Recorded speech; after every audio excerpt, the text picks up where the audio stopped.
jalmi anu unggul minimal aya 3 hal anu kedah dipidamel ku urang.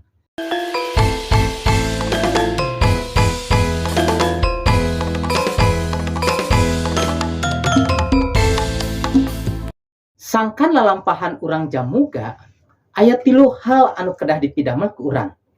Anu kahiji, urang kedah ngaos kitab suci, urang kedah ngulik pangandika Gusti lantaran kitab suci anu janten panuyun urang.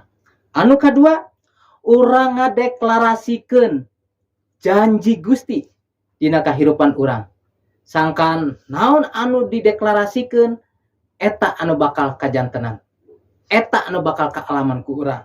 Sarta hal anu katilu anu kedah ku urang dipidamel sangkan lalampahan urang tiasa jamuga nyaeta salawasna muji syukur.